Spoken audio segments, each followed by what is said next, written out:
കോട്ടയം വൈക്കത്ത് വീടിന് തീപിടിച്ച് വയോധികയ്ക്ക് ദാരുണാന്ത്യം.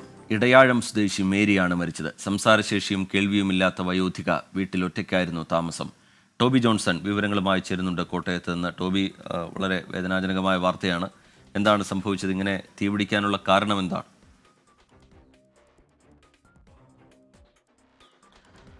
ഇന്നലെ അർദ്ധരാത്രിയോട് കൂടിയാണ് ഈ സംഭവം ഉണ്ടായത്. തീപടരാൻ രണ്ട് സാധ്യതകളാണ് പോലീസ് പറയുന്നത്. അതായത് ഇവർ ഒറ്റയ്ക്കാണ് താമസിച്ചിരുന്നത്. ഒരു ഷെഡ് പോലത്തെ വീടാണ്.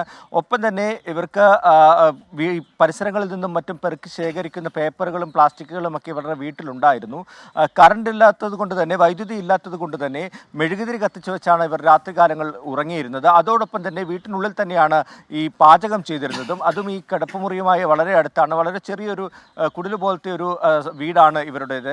അപ്പോൾ അവിടെ നിന്ന് വല്ലതും തീ പടർന്നതാകാനുള്ളൊരു സാധ്യതയാണ് പോലീസ് സംശയിക്കുന്നത്. ഇന്നലെ രാത്രി ഏകദേശം 11:30 കൂടിയാണ് ഈ സംഭവം ഉണ്ടായതെന്നാണ് നാട്ടുകാർ പറയുന്നത്. ഉടൻ തന്നെ നാട്ടുകാരാണ് ഈ വീടിൻ്റെ പരിസരത്ത് നിന്നും തീയും പുകയും ഉയരുന്നത് കണ്ട് ഓടി അവിടേക്ക് എത്തിയത്. ഉടൻ തന്നെ പോലീസിൽ വിവരമറിയിച്ചു. വൈക്കം പോലീസ് എത്തി.